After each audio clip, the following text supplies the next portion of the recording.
Pero ¿qué es lo que pasa? Hay muchas otras cosas que llevan la predicción. Como por ejemplo, prostatitis. ¿Listo? Si yo le tomo el pecho a un paciente que tiene prostatitis, va a salir algo. Porque este prostatitis está teniendo una producción aumentada secundaria de procesos inflamatorios que están sucediendo.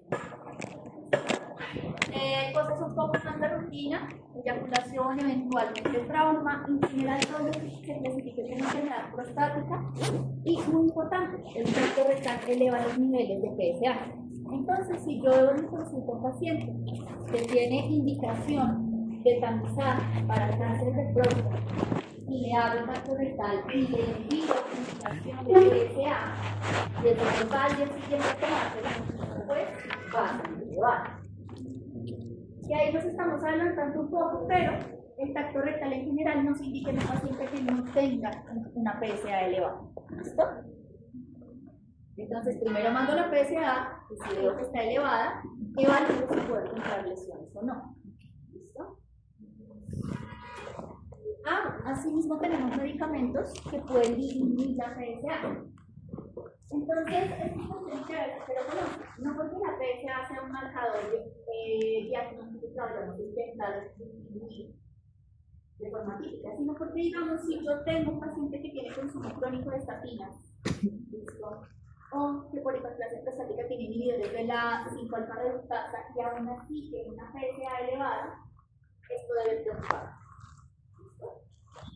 Porque aunque el paciente tenga medicamentos que deberían estar generando un valor menor de PSA, si aún así tienen niveles altos, esto me indica que puede ser que haya algo que esté generando una sobreproducción, como por ejemplo el tumor maligno. ¿Listo? Ese tipo de consideraciones en contexto es parte de lo que nos ayuda a tener una mayor sensibilidad y especificidad en estas pruebas diagnósticas. ¿Okay? ¿Vamos más o menos claros hasta ahí?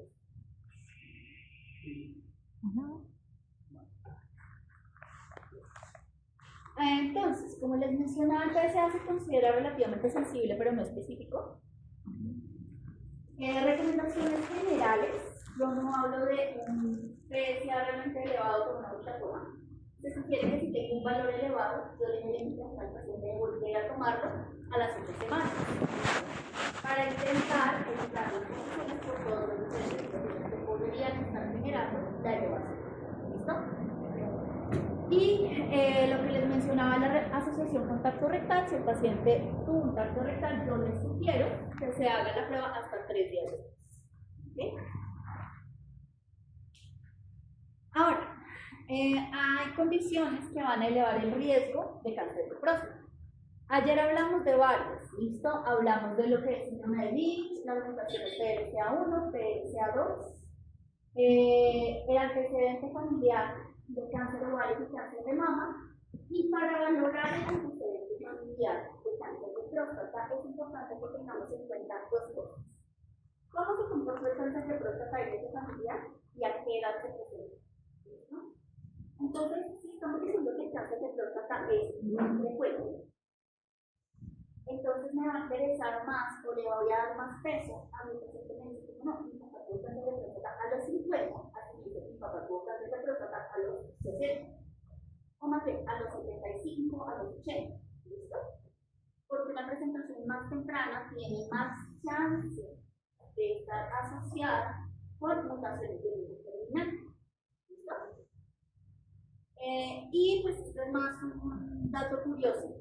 Si el paciente estuvo expuesto a agente naranja, poco probable que ustedes encuentren un paciente en práctica diaria. Agente naranja es un herbicida usado en la guerra de Vietnam, pero si eventualmente, por azares de la vida, llega a su consulta un veterano de la guerra de Vietnam, es interesante para considerar.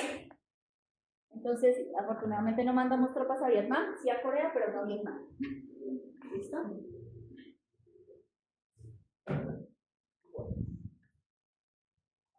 Ahora, la evaluación de riesgo en temas de cáncer de próstata es una cosa importante considerar y es la expectativa de vida. ¿Listo? O sea, hasta qué edad aproximadamente yo hago tamizaje? Más o menos hasta los 75. ¿Listo? Porque el tamizaje vale la pena. El paciente tiene una expectativa de vida de 10 años o más. ¿Listo? Si es una expectativa de vida inferior, es probable que se vaya a morir de otra cosa que no se trata de otra. ¿Okay? Ahora, importante tener en cuenta lo siguiente, y es que va a haber pacientes en los cuales yo voy a empezar a hacer tamizaje. ¿Listo? El PSA se evalúa dependiendo de la edad. ¿Listo? Como pueden ver, es normal tener una producción un poco más alta o niveles un poco más elevados a mayor edad. ¿Listo?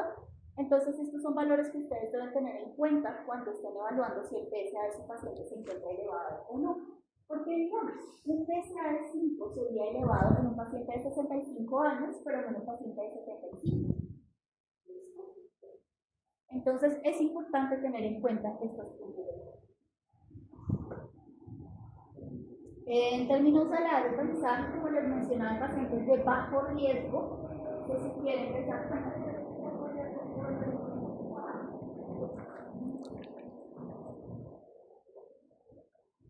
Entonces, en pacientes de bajo riesgo se sugiere empezar tamizaje sobre los 50, 69 años aproximadamente a más tardar. Pero en lo que serían pacientes de alto riesgo, como por ejemplo mutaciones documentadas BRCA1, BRCA2, la idea es empezar sobre los 40 años. ¿Listo?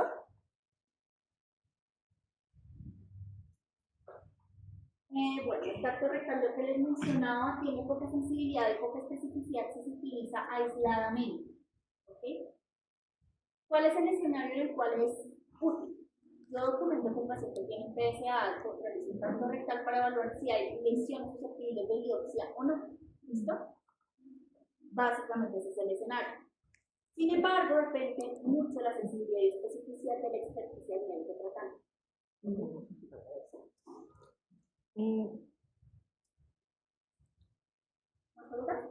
Sí, te voy a preguntar. Si se le va por debajo de los dos, como decía, no es recomendable. Es como mejor mandar un segundo tamizaje. Más bien sería repetir la prueba de PSA en 8 semanas y ahí se evalúa si vale la pena. Okay. Si persiste la elevación. Entonces, eso en temas de tamizaje. Estamos más o menos claros de lo que son las estrategias de tamizaje y las herramientas de las que disponemos y en qué etapas las vamos a usar. Hablemos ahora de qué es lo que estamos buscando. O sea, cáncer de próstata. Como estamos diciendo, es un tumor maligno que se va a derivar del epitelio prostático. ¿Listo? Entonces, la morfología que va a tener es similar al epitelio prostático, o sea que va a ser glandular. El nombre completo del cáncer de próstata que hoy tenemos es el adenocarcinoma acinar de próstata. ¿Okay? Este es un concepto que vamos a ir entendiendo. Ya, adenocarcinoma acinar de próstata. Adeno quiere decir glandular, carcinoma epitelial. Acinar es el patrón en el cual se distingue y se determina. ¿Listo? Entonces lo que yo voy a ver son glándulas feas, ¿listo? Glándulas apiñadas, ¿listo? Con apiña nuclear. ¿Listo? Eventualmente podemos ver masas, ¿listo? Como es. Entonces, aquí como es fácil de reconocer.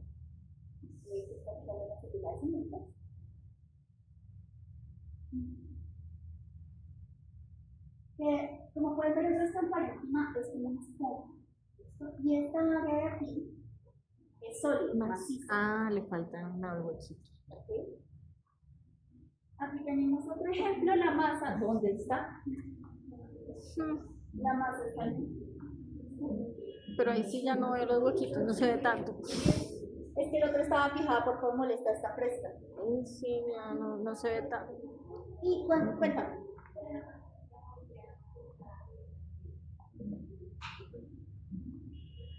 Entonces, esta probablemente corresponde a masa vesícula seminal. ¿Puede también ser masa? Sí, no te voy a negar que no. Eventualmente.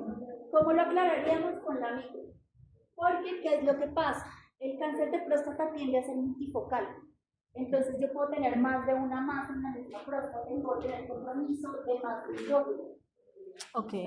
Entonces, eventualmente, una podría ser más y otra no, o las dos podrían ser más. Ambas son una posibilidad.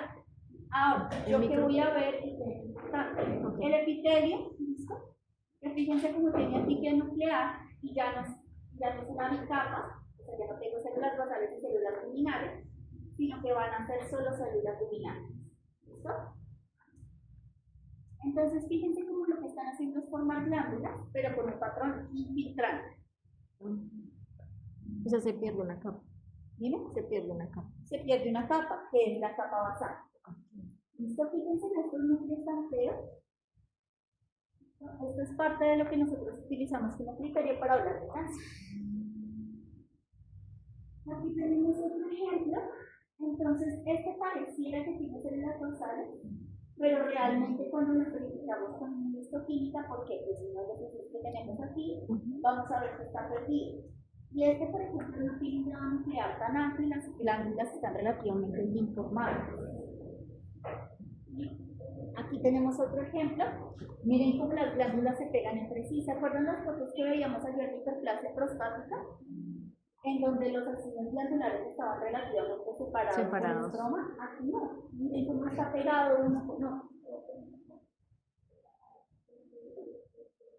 Aquí tenemos otro ejemplo y este de hecho es de mayor grado porque miren cómo la epitelio nuclear es más significativa y uno empieza a ver una serie de estructuras sólidas en vez de las estructuras glandulares típicas. Y empiezan a ver como más núcleos dentro de la célula. ¿Sí? Empiezan a salir también como más núcleos dentro de la misma célula. ¿O es por Uno a veces división? puede tener células multinucleadas, no es lo más frecuente en cáncer de próstata, pero a veces uno puede tenerlo. Igual ahí viene a entrar la validación de si es un efecto de corte o no. Miren la epitelio nuclear, aquí tenemos unos tapones intranucleares, ¿listo? Que nos están hablando de atípico. Aquí tenemos más ejemplos. Miren el poco estroma que hay entre unas y otras. ¿Okay? Eso forma parte de lo que es el comportamiento infiltrante del carcinoma de próstata. Aquí tenemos otro ejemplo. Miren cómo todo lo que tenemos en la lámina es estructuras glandulares. Estructuras glandulares apiñadas, una junto a otra. Pero resulta que nosotros tenemos que decir qué tan feo es el tumor para poder intentar predecir el comportamiento del tumor. Y como decimos que el tumor puede ser heterogéneo, o sea que puede tener áreas más bonitas que otras, hemos desarrollado una clasificación, pues la clasificación de Gleason. ¿Okay? La clasificación de Gleason básicamente es decir, yo veo aquí un patrón bonito y otro que está más o menos bonito. ¿Listo? O veo un patrón bonito y un patrón feo. Y veo que hay más patrón bonito que patrón feo o hay más patrón feo que patrón bonito. Básicamente es la clasificación de Gleason. Nosotros cómo decimos que un patrón es bonito o feo. Uno, por la diferenciación, y la diferenciación es básicamente qué tanto se parece el tumor al tejido original. O sea, si forma estructuras glandulares bien definidas o no. Y la atipias nuclear, o sea, el núcleo está más o menos feo o está horroroso. Y esto yo lo he puesto en una la clasificación de Gleason. Lo han puesto básicamente en 3 grados. ¿Listo? Gleason 3, Gleason 4 y Gleason 5. Ahora, ustedes se preguntarán y si han realizado ROBIS, aquí les saldrá la duda, ¿y dónde quedan el Gleason 1 y 2? Para efectos prácticos no se usa. El Gleason 1 y 2, si bien está escrito, esas dos categorías han caído en desuso. Entonces, realmente en nuestra corte de patología salen como Gleason 3, 4, 5. Y dependiendo de qué tanto haya de un patrón, digamos si solo tenemos el patrón bonito, vamos a decir Gleason 3 más 3, porque solo el patrón bonito. Si tenemos un patrón bien diferenciado, que sea bonito, que está moderadamente diferenciado, o sea, más o menos, decimos que es un Gleason 3 más 4. Si hay más de bien diferenciado, que es moderadamente diferenciado, o 4 más 3 si hay más de que moderadamente diferenciado que es bien diferenciado. El pobremente diferenciado va a ser el 5. Entonces puedo tener un 3 más 5, 5 más 3. 4 más 5 es 5 más 4. Porque el que va primero es el que está en la mayor cantidad. Pobremente diferenciado. Para efectos prácticos, ¿Qué es la diferencia entre pobre? bien, moderada y pobremente diferenciada. ¿Listo? Entonces, el 3 es bien diferenciado, el 4 moderadamente diferenciado, el 5 pobremente diferenciado. ¿Listo? ¿Tenemos otras características para diferenciarlos? Sí. ¿Me interesa que se lo sepan ahora? Sí. Me interesa sí que conozcan el funcionamiento general de la clasificación Gleason, porque es a partir de la clasificación Gleason que sacamos algo que es importante que ustedes conozcan, que son los grupos de riesgo. ¿Qué son los grupos de riesgo? De esta forma, como este patrón va a influir en el pronóstico del paciente. Entonces la lógica nos dice que si el tumor es bien diferenciado, el paciente va a tener un mejor pronóstico que si el tumor es pobremente diferenciado. ¿Listo? Pero esto ya se encuentra soportado en una clasificación bien definida por la OMS. ¿Listo? ¿Qué es? Bueno, esta es la clasificación Gleason, como lo llamaré con ella, básicamente. Vamos a utilizar 3, 4 y 5 y 1 y 2 básicamente están en desuso. Entonces, los grupos de riesgo van a ser los siguientes. El grupo de riesgo 1 es el tumor mejor diferenciado. Va a ser el 3 más 3. El grupo de riesgo 2 va a ser 3 es el tumor más diferenciado. 3 más 4. ¿Ok? Va a ser el grupo 2. Pero es diferente tener 3 más 4 que 4 más 3. Porque al paciente que tiene 4 más 3 tiene más del 4. Peor, entonces por eso está en un grupo de riesgo diferente. Sí, tiene más del 4. Está en un grupo de riesgo 3. ¿Ok? Cuéntame. Entonces vamos a resumirlo en bien diferenciado para 3, moderadamente diferenciado para 4 y pobremente diferenciado para 5. ¿Listo? Por ahora, eso es lo que me interesa que conozcan y que entiendan. ¿Listo? Ahora, el siguiente grupo es el grupo 4. Es fácil recordar quiénes van a entrar en el grupo 4 porque a todos los que suben 8 les va igual. ¿Listo? Entonces, si tienes 5 más 3 o 3 más 5 le va igual de mal, porque te va a mandar la parada de pronóstico de la presencia del patrón 5. ¿Listo? Y los que son 4 más 4 van a entrar también en ese grupo. ¿Listo? Okay. Estos grupos pueden parecer definidos de forma un poco arbitraria, pero estos grupos se han definido a partir de estudios de pronóstico. ¿Listo? Entonces, se ha visto que al paciente que es un 4 más 4 va a tener la misma posibilidad, o más bien el mismo riesgo a nivel de mortalidad, a nivel de metástasis, de extensión local, que el paciente 5 más 3. ¿Listo?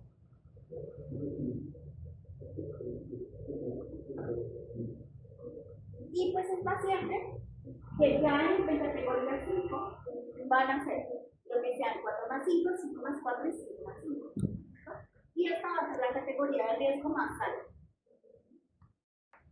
¿Por qué me interesa que lo conozcan? Porque es muy diferente que ustedes estén atendiendo a un paciente que tiene un Gleason 3 más 3 a que estén atendiendo a un paciente que tiene un Gleason 4 más 5.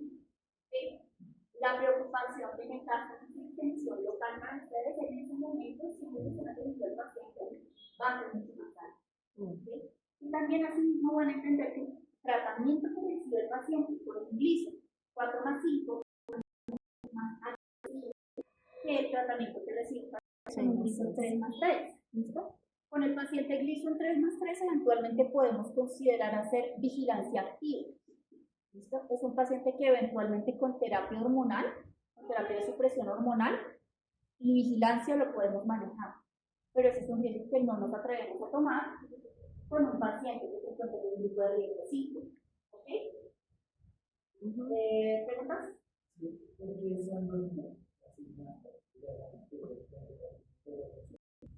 Entonces, se ha visto que no basta con decir cuál es el patrón más prevalente o más frecuente del tumor, sino que tenemos que tener el segundo patrón más frecuente para hacer la identificación de riesgo. Porque el mejor ejemplo podría ser en la categoría 4 cuando hablamos del 3 más 5. Si yo hablara de un solo patrón y fuera solo el patrón más común, claro, diría que es un Gleason 3. Pero ahí estaría omitiendo la presencia de este patrón 5 que automáticamente le está subiendo el riesgo de forma significativa a mi paciente. Entonces, estos son los estudios internacionales en los que se ha visto dónde tenemos la mayor reproductibilidad y la mayor confiabilidad para tener una información certera de cómo le va a ir a mi paciente. Esto es básicamente jugar a intentar predecir el futuro. ¿Listo? Básicamente 3 más 3. ¿Listo? O sea, el mejor diferenciador que tumor, mejor le va a mi paciente. ¿Listo? ¿Estamos claros hasta ahí? ¿Tenemos más preguntas sobre la clasificación Gleason?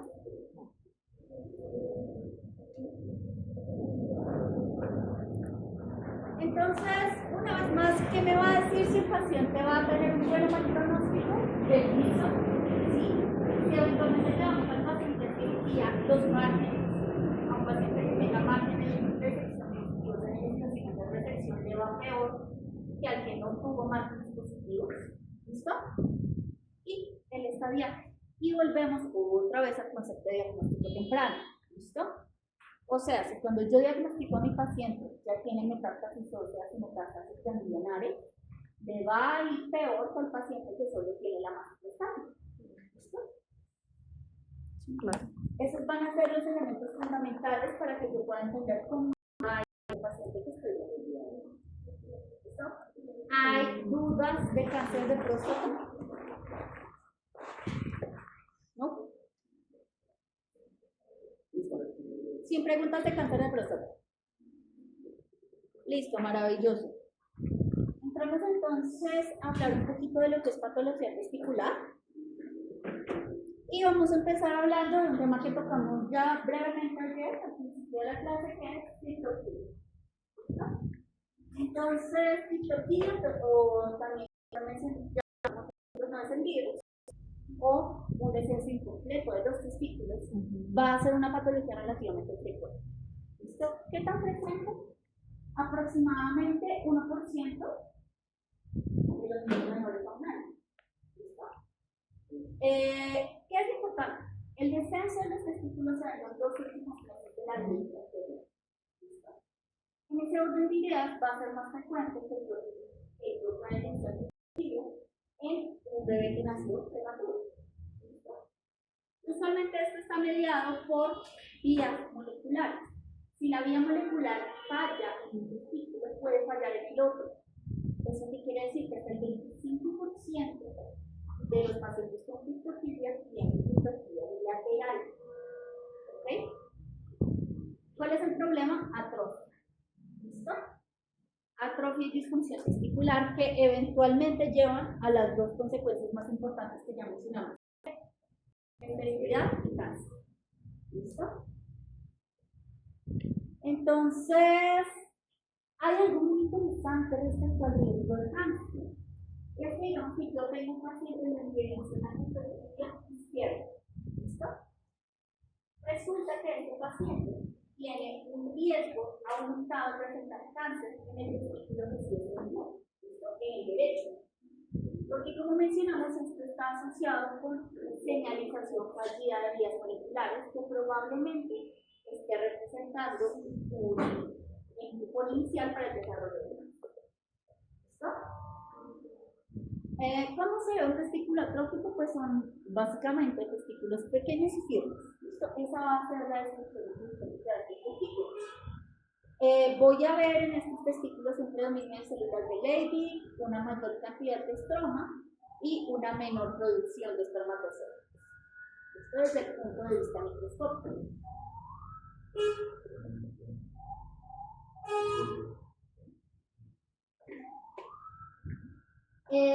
¿Dudas de criptoquibia? Listo. Avancemos con una causa importante de consulta que es torsión testicular. ¿Listo? La torsión testicular es una torsión. ¿Listo? Es importante que la tengan en cuenta, sobre todo porque la muestra de tejido testicular increíblemente no se va a dar por isquemia, se va a dar por confusión. ¿Listo? ¿Por qué? Porque en el cordón estigmático la localización de la arteria se encuentra protegida. ¿Okay? Entonces, incluso si el testículo se tuerce, la arteria no va a perder el flujo, pero la que no se encuentra protegida es la vena. Entonces, yo voy a bloquear la salida de sangre venosa y la sangre arterial va a seguir ingresando. Entonces, lo que voy a tener va a ser un testículo congestionado. ¿Eso qué quiere decir? Que tenemos cierta ventana de tiempo para desprocesos. Importante, pues voy a tener eventualmente un testículo que haga una isquemia congestiva, como mencionábamos. En los casos en donde ya no es posible recuperar el flujo testicular normal, lo que voy a tener más es testículos de láceo, el hematoso, ¿listo? Y pues eventualmente si se tuerce y ya no podemos restablecer el flujo adecuado, no podemos hacerlo. Eventualmente, ¿cuáles son?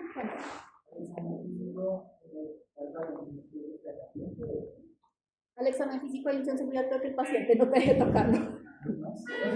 Clínicamente, los pacientes van a referir un dolor muy fuerte de inicio agudo. Eso va a ser como síntoma cardíaco. Clínicamente es muy eficiente porque el paciente necesita fuerte. Yo estaba jugando fútbol y de repente sentí un dolor muy fuerte y se quería eso. ¿Qué van a ver? Van a ver una fuerza estatal congestiva, eritematosa, probablemente hematizada. ¿Listo? Entonces, sobre todo lo que van a ver va a ser una asimetría a nivel de la bolsa testicular y pues con que lo toquen mínimamente el paciente se va a estar reduciendo dolor. Sí, no. ¿Listo? Cuéntame. No, nada. No, incluso que aparte de eso es negativo. En torsión, el de es elevar el testículo y que sienta una mejoría, pero es que cuando hay torsión no hay mejoría en ninguna. Pero es que no dejan ni tocarlo, es que es cierto lo que dice la doctora.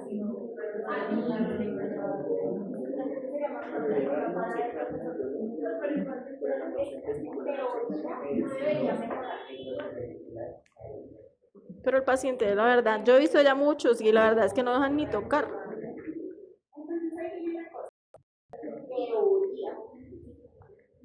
Uno podría destorcer, pero Se no sabe para qué lado. Se no sabe para qué lado. Que tú no lo estés moviendo para el lado correcto, sino para el lado incorrecto. Entonces podría estar empeorando la discriminación. Entonces, el consejo es no lo hagas. No, los mandan directo a cirugía. Es mucho mejor en cirugía porque abren bolsas totales y ven exactamente para dónde está torcido. Y si es necesario, le hacen terapia al coronavirus. Es muy peligroso intentar hacerlo en el consultorio. Pero eventualmente ustedes pueden pensar como, bueno, el urologo se va a demorar mucho en llegar, el paciente ya perdió el tiempo cuando llegue, igual es un riesgo muy grande.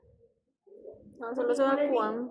Al ser una isquemia secundaria con congestión, da algo de ventana de tiempo. Y estos son pacientes que consultan rápidamente urgencias por el dolor. Sí, ellos llegan ahí y los mandan de una para ¿qué más es importante? Sí. Necesito entonces que tengan claro que en términos de torsión testicular tenemos básicamente dos escenarios. Escenario número 1, la que se llama neonatal o en útero, que es la que debería ser la causa de algo que se llama el testículo evanescente. En donde yo tengo un paciente evanescente. ¿Qué quiere decir evanescente? Que desaparece. Que se va a desaparecer. ¿Eso qué quiere decir? Que yo tengo un paciente que tiene un solo testículo y le voy a achacar la presencia de ese único testículo a que sufrió una torsión durante el desarrollo intrauterino. Obviamente ahí nadie podía destorcer el testículo, entonces es simplemente isquemia y posterior regresión. Importante, en este escenario es un paciente que no tiene ninguna malformación asociada ni cromosomopatía asociada. ¿Listo? Y el testículo contralateral es perfectamente normal. ¿Listo? Y ya el escenario que ustedes van a ver con mayor frecuencia es la adulta. ¿Listo? Entonces la adulta básicamente va a ser más frecuente en adolescentes, sobre todo también se describe que ocurre de forma súbita en la noche y muchas veces va a estar asociado a alteraciones del anclaje testicular. ¿Listo? Muchas veces requiere una rápida porque puede ser un ligamento que se encuentre muy largo y que permita una movilidad mayor. ¿Listo? La ventana de tiempo de la cual disponemos es aproximadamente 6 horas. Puede ser un poco más, puede ser un poco menos, pero esa es la ventana de la cual disponemos aproximadamente. Cuéntame. Básicamente sería coger el testículo y anclar. Sí. O sea, lo hacen en la cirugía. Es lo que pueden hacer durante la cirugía.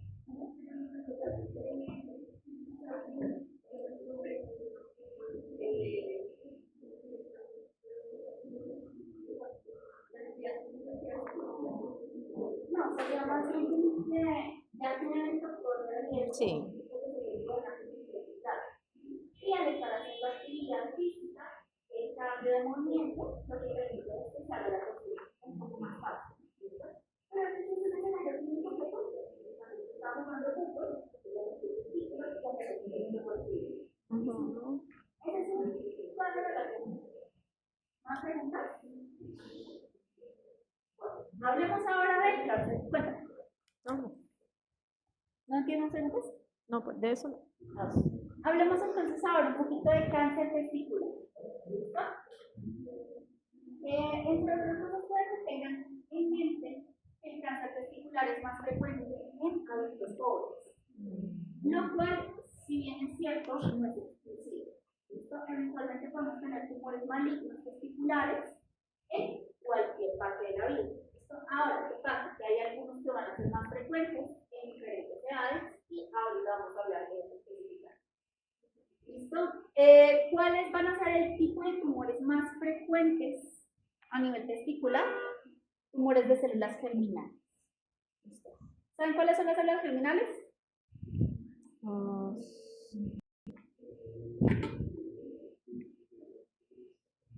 Entonces,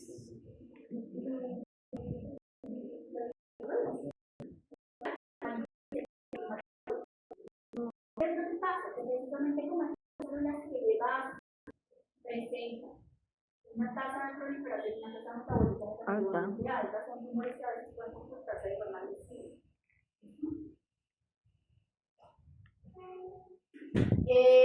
Importante en términos de riesgo, lo que es riesgo familiar. ¿Listo? Como siempre que hablamos de cáncer, riesgo familiar, hay algunos factores epigenéticos que están incluidos como situaciones que puedan no favorecer, ¿listo?, la aparición de cáncer testicular, el antecedente de cáncer en el testículo contralateral, y esto es importante. Entonces, yo puedo tener un paciente que tuvo cáncer testicular a los 20 años y se le mantuvo resección del testículo y no hay problema. Pero este paciente está fuera de riesgo. El testículo contralateral tiene un riesgo más alto que el resto de la población de presentar cáncer. ¿Listo? Entonces, estos son pacientes que yo tengo que vigilar. Diptorquidia, como les mencionaba, tiene un riesgo aumentado de cáncer. ¿Listo? Incluso si es contralateral. Los síndromes intersexo, las los síndromes con copias extra del brazo corto del cromosoma 12. Entonces, ahí básicamente puede ser el ejemplo del paciente sea XXY.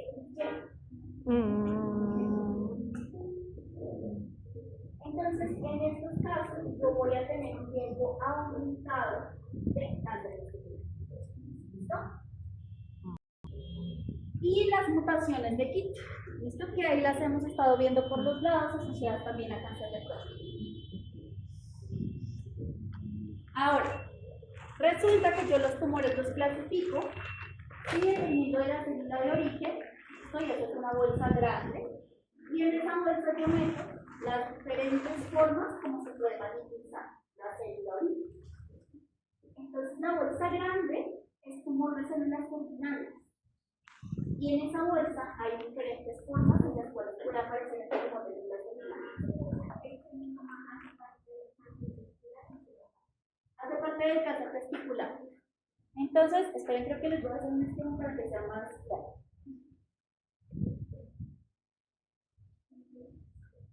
Porque sí es una duda que me han preguntado varios de mis compañeros. Entonces, ¿cómo lo vamos a clasificar?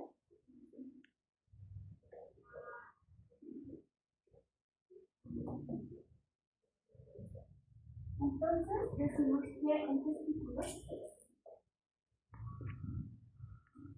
entre las diferentes enfermedades que yo puedo tener están los tumores. Y entre los tumores van a estar los tumores malignos.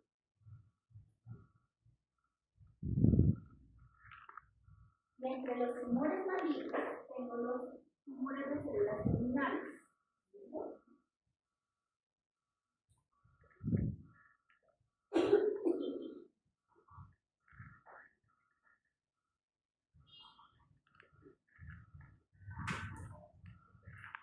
Y estos tumores de células germinales van a comprender seminoma,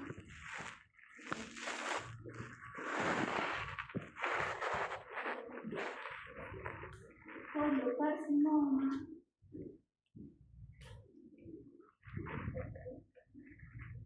teratoma,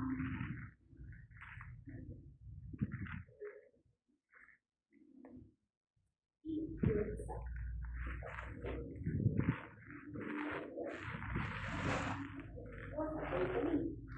¿Listo? Así como los grupos grandes. ¿Eso qué quiere decir? Que la célula que se magnetizó puede tomar estas diferentes formas. ¿Listo? Pero si yo clasifico un tumor como un seminoma, yo automáticamente estoy diciendo que es un tumor de células germinales. ¿Listo? Choliocarcinoma.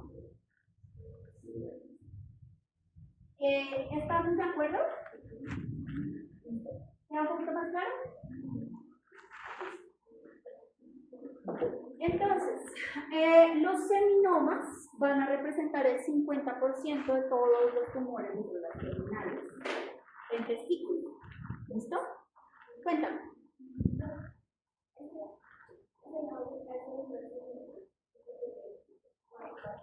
Es porque hace parte de estos. Entonces, de hecho, eso me parece una muy buena pregunta. Malignos. Decimos que cuando hablamos de un tumor de células germinales no seminoma, es porque estamos hablando de esto.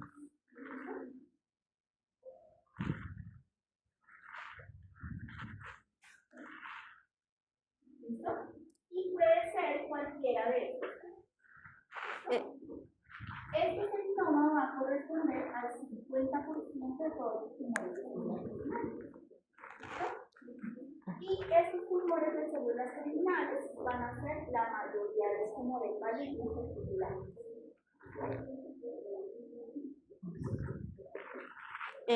Doctora, ese Yorsap es una L en medio de la o sea, LR.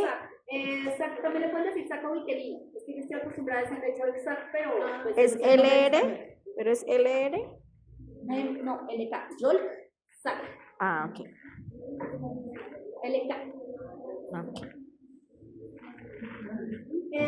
Ahora, ¿qué es interesante tener en cuenta de los seminomas? ese mismo resulta que recibe un nombre diferente dependiendo de dónde esté. ¿Listo? Entonces, si yo encuentro este tumor en un ovario, yo le digo disgerminoma. No le digo seminoma, sino que le digo disgerminoma. Y si lo encuentro en el intestino, le digo germinoma. ¿Listo? Pero es el mismo tumor. ¿Listo? Son básicamente alias del seminoma. Entonces, el seminoma puede recibir el nombre de disgerminoma.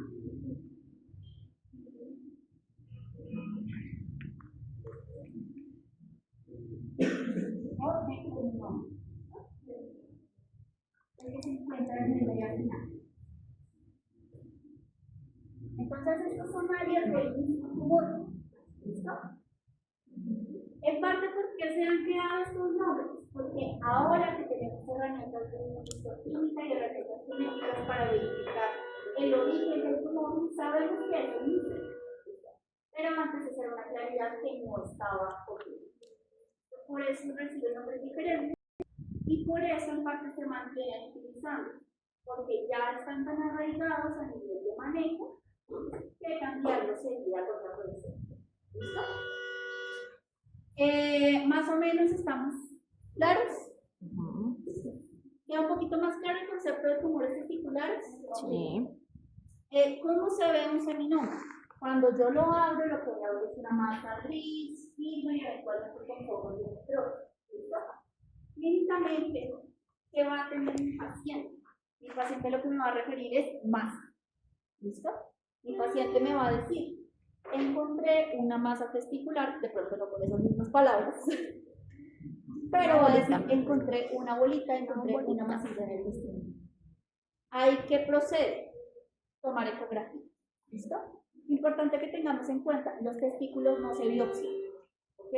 Porque si es un tumor maligno, yo corro el riesgo de comprometer las túnicas y empeorar el pronóstico del paciente.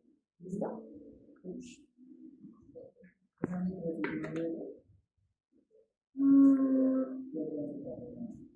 ¿Puede o no? Van a ser focos de necrosis, pero ¿qué es lo que pasa? No es tan frecuente que el paciente refiera dolor testicular. De hecho, lo más frecuente es que el paciente refiera por la presencia de masas con aumento del tamaño que no genera dolor. Porque típicamente el cáncer en estadios iniciales, hasta que no hace un compromiso nervioso, no duele. No duele. Porque está invadiendo. No está estirando las estructuras, sino que las está invadiendo. Entonces, un aumento del tamaño testicular que no sea doloroso me debe preocupar mucho en mi paciente. ¿Listo? Y este es el tumor. ¿Listo? Fíjense. Casi total. Y de hecho, esto es relativamente pequeño porque no está comprometiendo todo el parénquima. ¿Listo? Lo más frecuente es que uno vea que todo el parénquima está comprometido porque el paciente consulta tardíamente.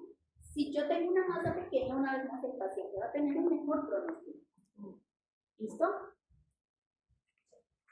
Básicamente yo voy a tener células que sean ricas en glucosa.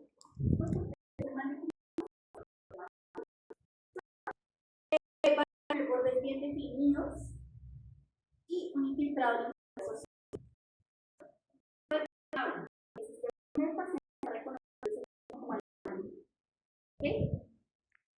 ahora, ¿cuál sería mi ideal? Que mi paciente yo lo pueda diagnosticar en estadio temprano. ¿Listo? ¿Cuál es el problema estadísticamente? Solo del 10 al 15% lo diagnostico en estadio 1. ¿Listo? Y ya un 30-50% ya se encuentra en enfermedad diseminada.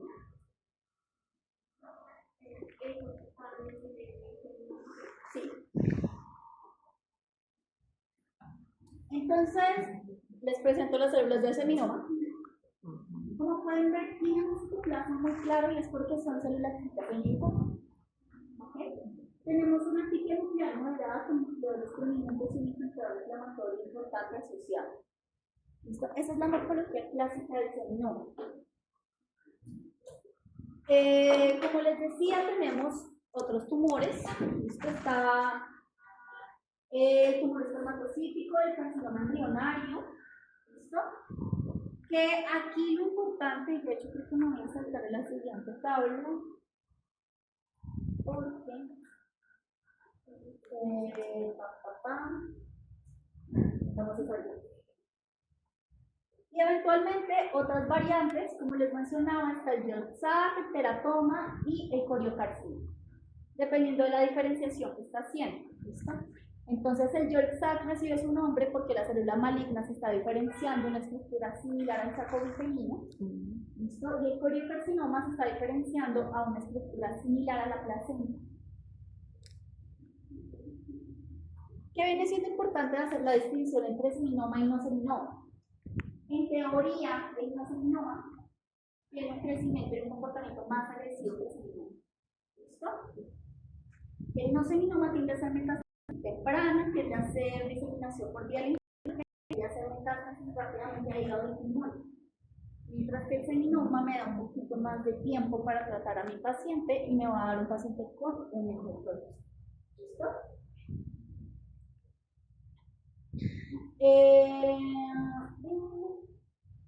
Esta es la tabla anterior. Entonces, importante en términos del tipo de tumor la correlación con edad. ¿Listo? Y la elevación de HCG. Okay. Entonces, yo puedo tener tumores que eleven HCG y tumores que no eleven HCG. ¿Listo? Esa va a ser parte de la impresión de la toma de la muestra, del examen. Entonces, el seminoma va a tener una edad pico de 40 a 50 años. ¿Listo? Mientras que el carcinoma embrionario va a ser de los 20 a los 30. El tumor espermatocítico va a ser de los 50 a los 60, mientras que el tumor York-Sac va a ser típico de edad pediátrica. ¿No? Entonces, en diferentes etapas de la vida yo puedo tener tumores de células germinales, pero va a variar la morfología y la frecuencia de la seminoma versus el seminoma. ¿Listo? El coriocarcinoma también es de adultos jóvenes, 20 a 30 años, el teratoma puede presentarse en cualquier edad, y el tumor mixto interesa que el tumor mixto, ya que lo mencionamos. ¿Por qué le decimos tumor mixto? ¿De dos clases? Un seminoma puro, sino que es un seminoma con parte de coriocarcinoma, con parte de teratoma, con parte de York-Sac. ¿Listo? Entonces, eso puede ser algo con lo que ustedes eventualmente se encuentren en los pacientes del paciente. ¿En ese mixto siempre va a estar presente el seminoma? Prácticamente ¿O siempre. puede presentarse una variante entre las otras sin tener seminoma? Teóricamente sí, pero realmente la base es un seminoma, y con el seminoma tengo otros componentes. ¿Listo? Pero pues sí, teóricamente yo podría tener coriocarcinoma con York-Sac. A ese paciente le iría muy mal. ¿Listo? ¿Tenemos más preguntas por ahí? Listo. Y ya antes de cerrar, inflamatorio. ¿Listo? Entonces, última cosita, ¿listo? Entonces, ¿cuál va a ser el escenario en el que yo tenga una otitis o una otitis? Casi siempre infección de los urinarios. ¿Listo? Muy importante cuando tengo un factor predisponente, como por ejemplo, sonda vesical. ¿Listo? Ahora, importante que también la puedo tener secundaria a infección viral, específicamente a. ¿Listo? Y esto se va a presentar más frecuentemente en adultos que en niños como complicación. ¿Listo? Y pues eventualmente, como en casi todo, tuberculosis. Puedo tener algún grado de complicación por tuberculosis, ya sea diseminada o eventualmente como compromiso de colonización por el bacilo de Calmette-Guerin que veíamos en hepatitis granulomatosa ayer. ¿Hay preguntas? Nos rindió un montón. Creo que la hora todavía no debe estar activada, entonces denme 2 minutos. Porque vamos a acabar 15 minutos. ¡Ay, Dios mío!